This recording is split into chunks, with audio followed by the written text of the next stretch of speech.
Good students, आज हम circle के थ्योरम पार्ट पे बात करेंगे।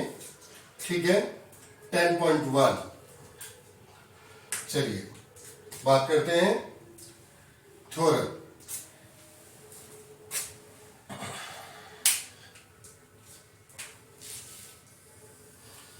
जब किसी सर्कल्स में किसी कोड्स के पॉइंट्स द्वारा सेंटर पर एक एंगल्स बनाया जाता है, सेंटर पॉइंट पर, ठीक है, एक एंगल तैयार होता है। तो इस पर आधारित थ्योरम पर आज हम डिस्कस करेंगे। ठीक है, चलिए, अगर हम लोग, ये हमारा एक सर्कल है और इस पर एक कोड है ए और बी, ये हमारा सेंटर पॉइंट है। चलिए एक और कोड बना देते हैं। एक कोड ये है और हमारा मानना है इसका ये सी और डी है और ये भी एक सेंटर पर एंगल्स बनाते हैं, इसे ओ लिख लेते हैं। तो इस पर आधारित आपकी थ्योरम है। वो कहना चाहता है equal codes of a circle, यानी कि उसका कहना है, वो आपसे कहता है कि equal codes of a circle जिसमें ए बी जो कोड्स है वो इक्वल है सी और डी। ए बी जो कोड्स है वो इक्वल है सी और डी के। तो क्या उस कोड से जो बनने वाला एंगल्स होगा वो भी क्या सेम होगा? चलिए इसे प्रूव करते हैं। हमें उसने कहा है कि भाई आपकी जो ए बी इक्वल है सी डी के, ये उसने गिवन है। फिर उसके बाद वो कहता है कि जो आपका, चाहे एक इमेज और भी मैं बना देता हूं, कोई ऐसा, ये इसका सेंटर पॉइंट है। ऐसा जरूरी नहीं है कि डायग्राम कैसा भी हो, डायग्राम किसी भी तरीके से हो सकता है। मेन बात है कोड्स आपकी सेम उसने दे रखी हैं। इसे ओ लिख लेते हैं या ए और बी कर देते हैं, इसे सी और डी कर देते हैं। कहीं नहीं, कैसे भी हो उससे कोई फर्क नहीं पड़ता है। मेन बात है आपकी जो कोड्स हैं वो सेम होनी चाहिए। उसने गिवन किया ए बी और सी डी आपका सेम है, पहली क्लोज। उसके बाद अगर हम लोग देखते हैं कि O E equal to O D हो जाएगा, बिकॉज सेम सर्कल की रेडियस, सेम सर्कल की radius, sorry, okay, same circle में त्रिज्या मैंने आपको बताया था लास्ट पॉइंट में कि रेडियस जो होती है वो सेम होती है। तो आपका सेंटर पॉइंट से कोई भी बिंदु पे जा रही तो रेडियस है, तो यहाँ पे ओ ए इक्वल टू ओ डी। इसी प्रकार ओ बी, ये भी रेडियस ही होगी, इक्वल टू ओ सी। तो आप देखें यहां पर आपका जो एंगल्स तैयार हो रहे हैं ये सेम साइड के आधार पर कॉन्ग्रुएंट ट्रायंगल बन रहा है। और जब आपका कॉन्ग्रुएंट ट्रायंगल होता है तो सीपीसीटी के आधार पर,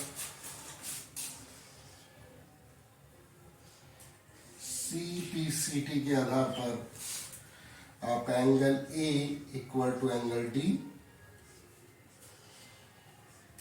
डी सॉरी, और angle B equal to angle C. और इसी प्रकार आपका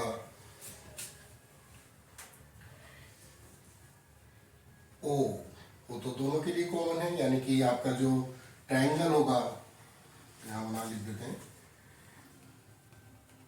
एंगल EOD इक्वल होगा COP,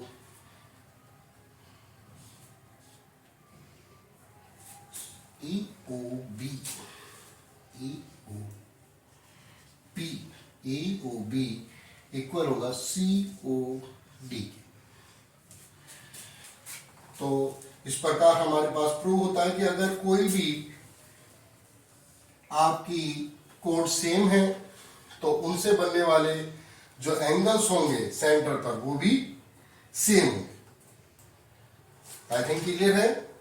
वैसे तो प्रूव नहीं आता है, लेकिन प्रूव भी पता होना चाहिए।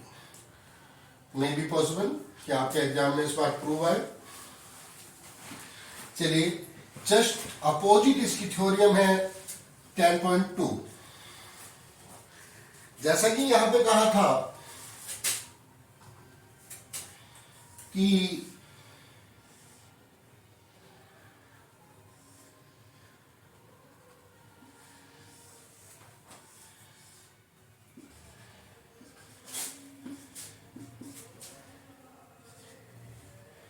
यहां पर हमसे बताया गया था कि भाई इनकी जो कोड है वो सेम है, तो एंगल पूछा गया था।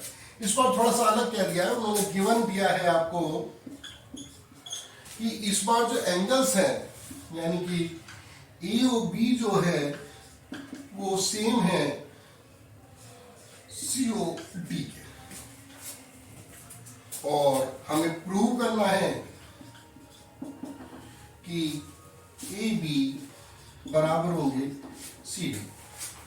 हमें बताना है कि कोड जो बराबर होंगे CD। जस्ट अपोजिट मान लीजिए आप, बिल्कुल जस्ट अपोजिट है। चलिए देखते हैं इसे। अगर हम लोग फिर से ध्यान दें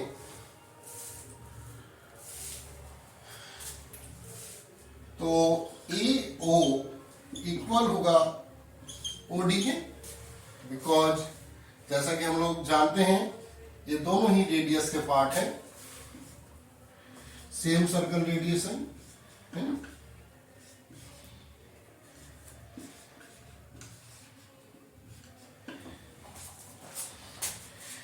इसी प्रकार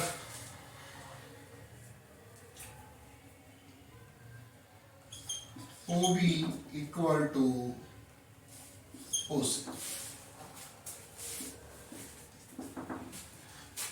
सेम सर्कल रेडियस। एंगल उन्होंने हमें दिए ही हैं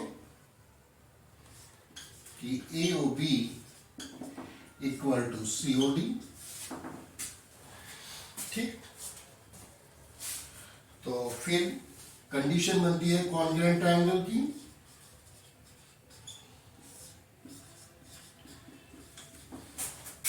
side angle and side same है, आपकी दोनों साइडें सेम है, एंगल सेम है, और फिर CPCT के आधार पर हम लोग कह सकते हैं कि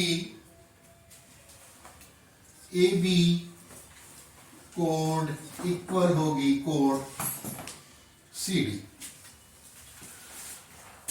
उम्मीद है आप लोग दोनों थ्योरम को अच्छी तरह समझ चुके होंगे और आपको इसमें कोई परेशानी नहीं होगी। अगर एक बार में समझ में आए तो एक या दो बार देख सकते हैं इस वीडियो को, लेकिन उम्मीद है एक या दो बार आप देखेंगे तो आपके दिमाग में बिल्कुल ये वीडियोस, ये थ्योरम सेट हो जाएंगी और पेपर में आपको कोई परेशानी नहीं होगी।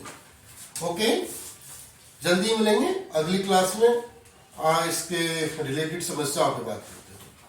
Okay, good.